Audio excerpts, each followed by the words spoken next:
Madam Martina سے اچانک رابطہ منقطع ہو گیا ہے، تارینا ہارڈو نے کہنا شروع کیا، اور وہ وہاں مارشل پر جو چند نئے افراد اس علاقے کی نگرانی کرنے کے لیے بھیجے گئے تھے، انہوں نے اطلاع دی ہے کہ میڈم مارٹینا اس عمارت سے لاپتہ ہیں جہاں ان کا قیام تھا۔ دراصل اس دوران ہم اپنے طور پر بے شمار اقدامات کرتے رہے ہیں۔ مارشل سے کینٹ مور اور دوسرے لوگوں کو واپس بلا لیا گیا تھا۔ ان میں سے کچھ لوگوں کے لیے سزائیں تجویز کی گئی تھی۔ کینٹ کو اس لیے چھوڑ دیا گیا تھا کہ اس کے بیوی بچے حال جوشو کے قبضے میں جا چکے تھے، اور اس بنیاد پر اسے بلیک میل کر کے حال جوشو اپنے کام کے لیے مجبور کرتا رہا تھا۔ میڈم مارٹینا نے اس بات کی تصدیق کی اور کینٹ کی سزا معاف کر دی گئی۔ اس کے بعد جو نیا عملہ وہاں بھیجا گیا وہ صورتحال سے باخبر تھا، ہر چند کہ وہ بحری تحقیقاتی مہم کے سلسلے میں وہاں پہنچا تھا، لیکن اسے اس بات سے آگاہ کر دیا گیا تھا کہ میڈم مارٹینا وہاں اس کی کنٹرولر ہیں۔ ذہین ترین لوگوں کو اس کام پر مامور کیا گیا تھا جو مارٹینا ہی کی سطح کے تھے۔ اب میڈم مارٹینا کی گمشدگی کے بارے میں ہمیں اطلاعات فراہم کی گئی ہیں، اور اس بات کا خدشہ ظاہر کیا گیا ہے کہ میڈم مارٹینا کسی حادثے کا شکار ہو گئی ہیں۔ ابھی ہم اس سلسلے میں الجھن کا شکار ہی تھے علی، کہ دنیا کے 3 ملکوں سے ہمارے ان خصوصی نمائندوں کی موت کی اطلاع ملی ہے جو حال جوشو کے اثاثوں کی تحقیقات اور ان کے حصول کے لیے کوشاں تھے۔ کئی ممالک میں ہمارے نمائندے اپنے مقصد میں کامیاب ہو چکے تھے، لیکن اس کے بعد اچانک اس کامیابی کا سلسلہ منقطع ہو گیا۔ یوں لگتا ہے جیسے کسی بہت بڑی قوت نے اچانک ان معاملات کو کنٹرول کیا ہو۔ اس قوت کے بارے میں کوئی اندازہ نہیں ہو سکا کہ اس کا تعلق دنیا کے کس ملک سے ہے یا کون لوگ اس سلسلے میں عمل پیرا ہیں۔ ان 3 نمائندوں کی موت انتہائی پراسرار حالات میں ہوئی ہے، یہ بات بھی گوار کر لی گئی، لیکن اب نوبت یہاں تک پہنچ گئی ہے کہ ابھی 2 دن قبل ہمارے وزیر داخلہ کے خصوصی سیکرٹری پر قاتلانہ حملہ ہوا، اور یہ حملہ اس انداز میں کیا گیا کہ ہم سب حیران رہ گئے۔ وزارت داخلہ کی ایک اہم میٹنگ جاری تھی کہ اچانک فرسٹ سیکرٹری کے پی اے نے اپنی جیب سے پستول نکال کر فرسٹ سیکرٹری پر اندھا دھند فائرنگ شروع کر دی۔ خوش قسمتی تھی کہ یہ فائرنگ بدحواسی کے عالم میں کی گئی تھی، اس لیے فرسٹ سیکرٹری زخمی تو ہو گئے لیکن ہلاک نہ ہو سکے، اور اپنی اس کوشش میں ناکام ہو کر ان کے پی اے نے پستول کی نال اپنی کن پٹی پر رکھ کر ٹریگر دبا دیا، جس سے اس کی وہیں فوری طور پر موت واقع ہو گئی۔ اس سلسلے میں اب تک جس قدر تحقیقات ہوئی ہیں ان سے کوئی نتیجہ اخذ نہیں کیا جا سکتا۔ پی اے ایک فرض شناس اور ذہین آدمی تھا، اس کی ساری زندگی کا ریکارڈ بے داغ ہے اور اس کی ذات پر کسی قسم کا شک و شبہ نہیں کیا جا سکتا۔ ہمارے خصوصی ڈپارٹمنٹ کے چند افراد نے اس خدشے کا اظہار کیا ہے کہ ان واقعات کا تعلق آبدوز کے واقعے سے ہو سکتا ہے، یعنی رد عمل کے طور پر یہ تمام کارروائی عمل میں آئی ہے۔ بیرونی دنیا میں حال جوشو کے ذریعے مفادات حاصل کرنے والے جن چند ایجنٹوں کو قتل کیا گیا ہے وہ بہترین کارکردگی کے مالک ذہین ترین افراد تھے۔ ان کی موت ہمارے وطن کے لیے ایک عظیم سانحہ ہے، چنانچہ فوری طور پر تمام کارروائیوں کو روک دینے کا فیصلہ کیا گیا ہے جو اس سلسلے میں کی جا رہی تھی۔ میڈم مارٹینا کی گمشدگی بھی بے حد پراسرار ہے، گویا حال جوشو کی حیثیت سے ہم نے جو کنٹرول حاصل کیا تھا وہ ناکام رہا، اور اب اس سلسلے میں مزید کوئی کوشش کرنا اپنے آپ کو دلدل میں پھنسانے کے مترادف ہے۔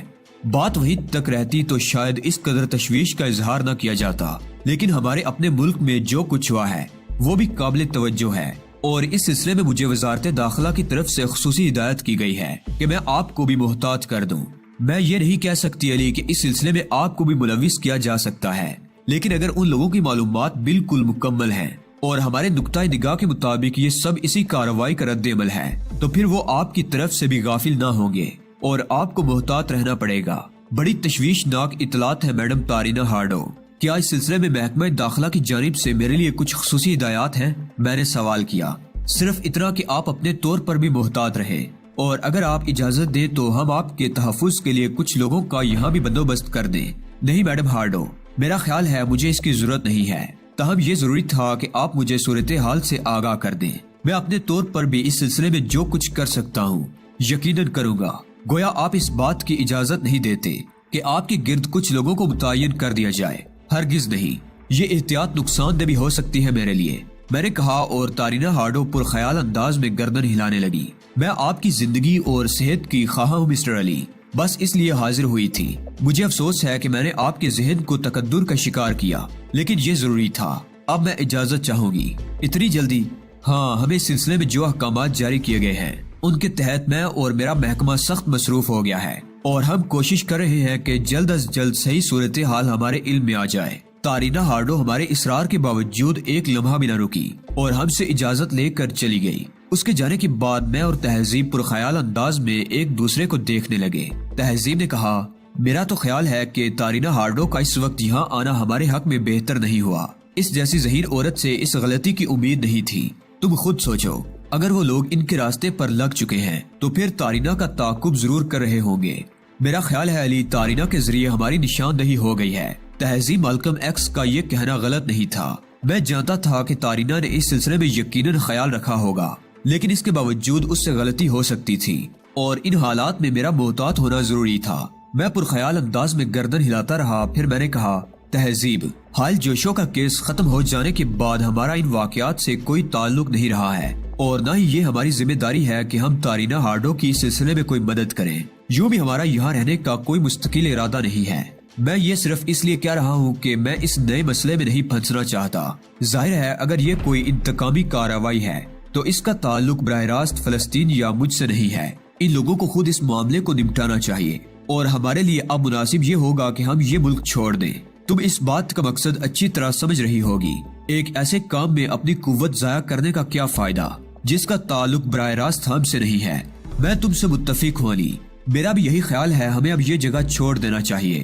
تو پھر ٹھیک ہے، تیاریاں کر لو، ہم یہاں سے روانہ ہو جائیں گے، میں نے کہا، اور تہذیب نے فوری طور پر اپنی جگہ سے اٹھ کر سامان سمیٹنا شروع کر دیا۔ وہ مجھ سے پوری طرح متفق تھی، لیکن میں یہ بھی سوچ رہا تھا کہ اگر تہذیب کا خدشہ درست ہے تو پھر اس بات کی امکانات بھی ہیں کہ اس ٹرالر کے اطراف میں کچھ لوگ موجود ہوں۔ بہرحال صورتحال جو کچھ بھی ہو، کم از کم یہاں رہنا اب میرے لیے کسی طور سود مند نہیں تھا۔ یہ سوچ کر دل ہی دل میں ہنسی بھی آئی کہ اس سے قبل خطرناک ترین حالات میں بھی میں نے پریشان ہونا نہیں سیکھا تھا، لیکن اپنی زندگی کے ساتھ کسی اور کی زندگی وابستہ ہو جائے تو انسان میں کس قدر تبدیلیاں آ جاتی ہیں۔ مجھے اپنی زندگی سے زیادہ تہذیب کے تحفظ کا خیال تھا اور میں اسے کوئی نقصان نہیں پہنچنے دینا چاہتا تھا۔ تہذیب کو سامان سمیٹتا چھوڑ کر میں ٹرالر سے باہر نکلا اور ٹیلی فون بوتھ کی اس قطار کی جانب چل پڑا جہاں سے اس ننھی منھی سی لڑکی سے رابطہ قائم کیا جا سکتا تھا جس کی کمپنی کے زیر اہتمام ہم لوگ یہاں قیام کیے ہوئے تھے۔